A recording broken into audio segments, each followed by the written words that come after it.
Well, more and more people are buying pre-rolls because pre-rolls spark the fastest growth category in the cannabis industry. As consumer preferences shift toward convenience and ready-to-use products, pre-roll joints have evolved from a niche offering to a staple on retail shelves and are emerging as one of the fastest growing segments of the cannabis industry. Between June 2023 and June 2024, pre-rolls experienced the biggest increase in sales revenue among all categories, jumping 11.89%, according to a recent study. Pre-rolls accounted for more than $4.1 billion in sales and sold over 394 million units during that time frame, the study shows. The study was conducted by Renton, Washington-based pre-roll packaging and manufacturing company, Custom Cones USA, and Seattle-headquartered cannabis industry analytics firm Headset. Quality has continued to increase and prices continue to drop, said Harrison Bard, co-founder and CEO of Custom Cones USA and Day Savers. Adam Coates, chief revenue officer of Calgary, Alberta-based Decibel Cannabis, maker of Cannabis of Canada's number one selling pre-roll brand, General Admission, attributed the rising popularity of pre-rolls to consumers looking for instant gratification. Convenience formats are starting to take hold, Coates said. That's why you're seeing the growth of pre-rolls, but you're also seeing it in other categories like all-in-one vapes. Infused joints, which became the top-selling pre-roll category in the United States last year, have maintained an average of 43.4% share of the segment in markets that Headset tracks.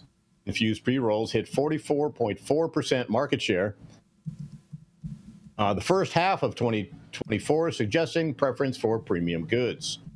Sales of infused pre-rolls reached more than $1.75 billion in 2023 in the first half of 2024, according to the Custom Cone study, overtaking hybrid and single-strain pre-rolls, which saw a $1.64 billion in sales during that same time. Sales of General Admission infused pre-rolls took off in 2022 after Health Canada clarified the language in its regulations, Coates said. The previous interpretation was that you couldn't combine two classes of cannabis dried flower and extracts, for example, to create one product, which meant infused pre-rolls were not permitted. He said, our biggest product line and what was put as in the leader position is distillate infused pre-rolls. He'd seen the success of them in the U.S. markets like Colorado, California, and Oregon. High-potency pre-rolls with added terpenes was in line for what the customer was looking for, he added. Eater CEO Sebastian Solano said, before the California-based pre-roll brand enters a new market, non-infused pre-rolls tend to dominate with 70 to 90% of sales. Once Jeter enters the market, infused pre-rolls increase, Solano said, and in some markets it becomes 70%. Custom Cones Bard said consumers' preferences vary, although most are looking for the most potent pre-rolls they can get. Complaint among bud tenders and others educating the public about marijuana.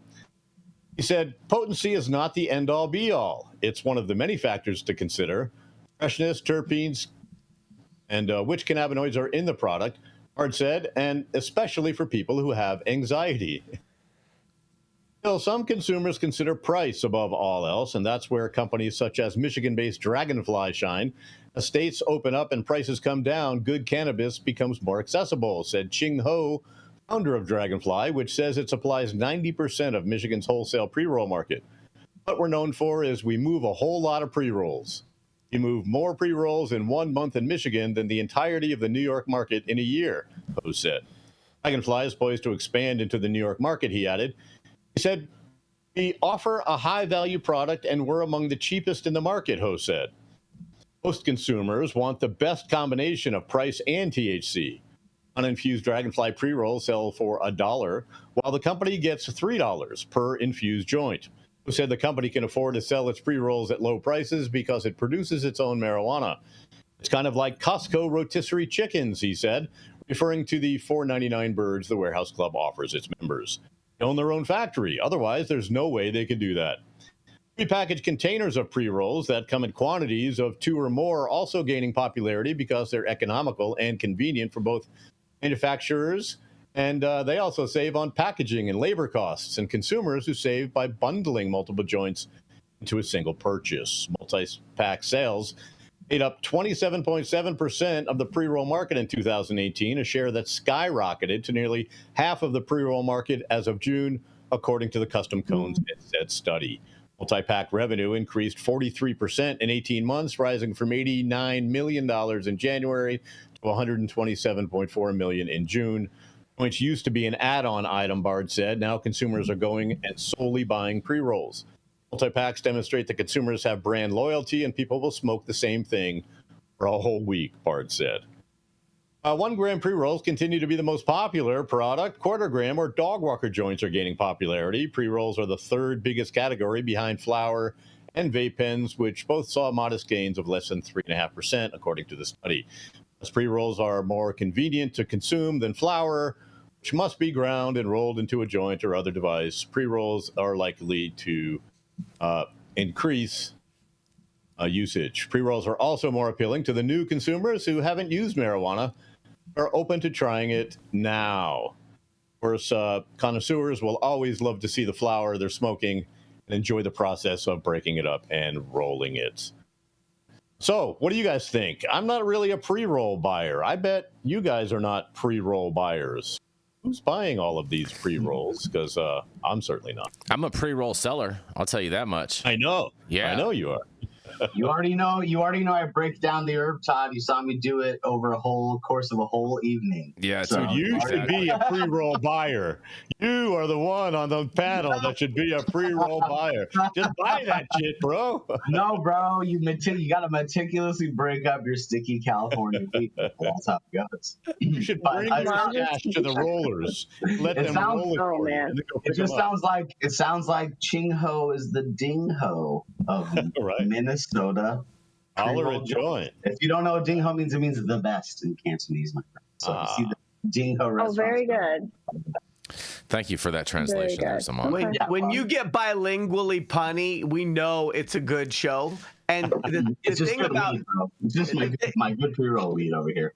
I got only really 2 thoughts on this. The first is consumers always want convenience. If they didn't, Krups and the little coffee pods wouldn't have become a thing.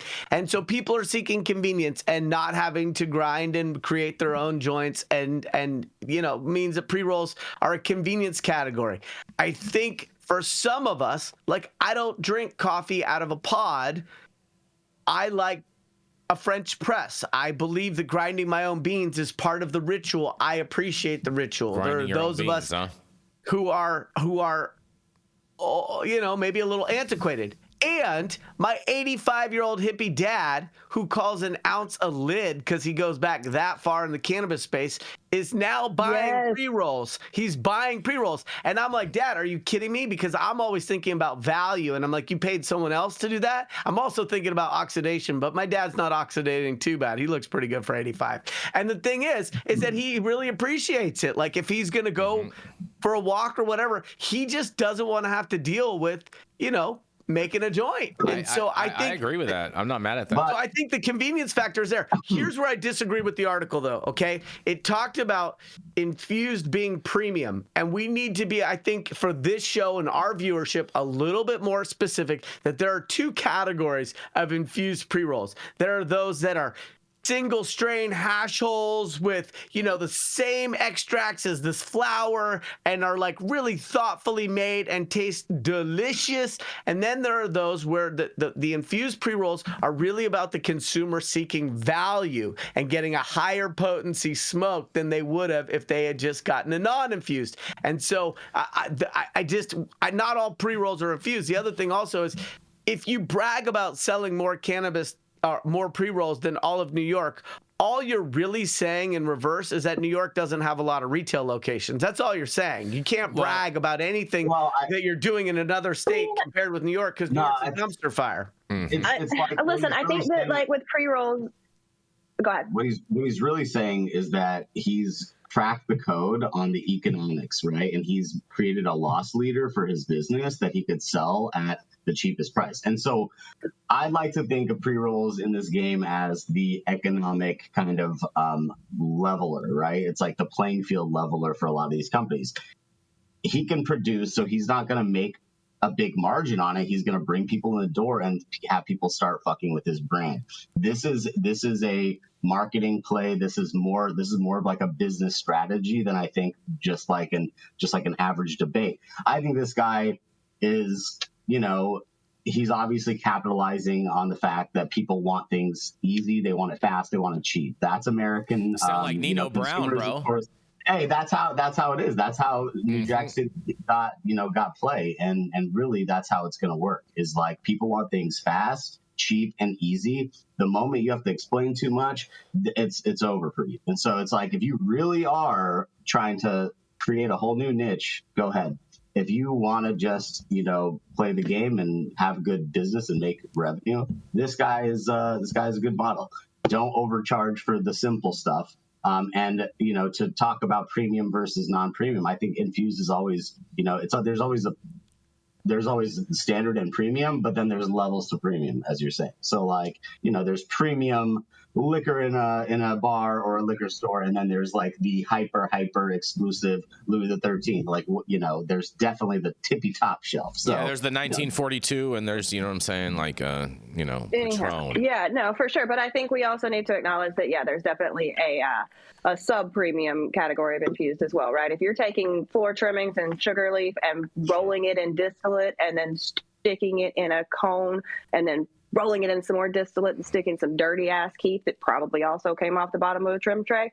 That's not a premium product to me. What it is, you're going to get 40% on your. An inexperienced smoker is going to hit it and be like, "Damn, the weed's strong." Yes, Fred, because you just essentially dabbed distillate.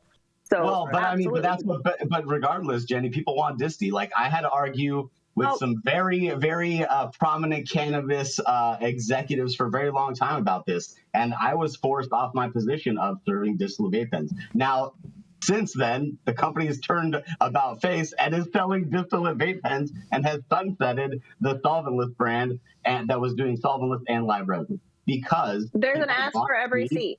No, it's people want cheap, easy, and consistent. And if you can deliver that, you're winning. There's a reason why natural light sells so well. My Honda buyer is not going to go buy a G-Wagon, right? So I understand that. And I'm not going to knock distillate. Like, it has its purposes, it serves its purposes. But if we're talking about super premium product, we need to talk about it consciously. Like, remember when you had to smoke a hash hole, you had to know how to roll a hash hole? Sure. You had to know a hash maker. You had to have good weed and a good hash. Yeah, definitely. There's even a prerequisite. But definitely, I agree. I just think it's like nobody. This ultimate premium category isn't the main category, and that's where everyone's like, I like to smoke quality everything. I like quality in my life, period. But that's not attainable for 100% of everyone. And something like distillate, unfortunately, right? The 22-year-old girls. Well, and let's not get it too bifurcated. 22-year-olds that are going to a concert are grabbing a $7 joint. But let's also not let it. Let's not get it too bifurcated. There's not two consumers. There's a third consumer that will seek value for some situations and seek luxury for other situations. And so there is a person that wants a dog walker that just gives them great potency and great value. And then when they're with their friends or it's a special occasion, they're reaching for something on a slightly higher shelf, like the ones you can't reach, the ones you can't reach, Yarrow. Very funny. Oh wow. Joints are expensive too. If you and stand on top of each other, I think you guys can both get what you need. Well, I'll tell you what. I'll tell you guys what. I mean, pre-rolls aren't going to go anywhere. People love these for these convenience factors, and there's a reason why a lot of what a lot of people in the chat would call trash pre-rolls sell so well is because you guys in the chat aren't the overall general consumer of these products. You guys are a finite, infinite group that only wants the super, super high-end product, when the average American is fine with natural ice, but I would never touch that with a 10-foot pole. It's the same basic type of scenario. But nonetheless, I guess pre-rolls for the people. That's because Natty Light is better. It's disgusting. Yeah, it's disgusting. Expensive. It's disgusting. $10, $12. Listen, college was college, and $50 keg of Natty Light, and you have a great weekend with all of your friends.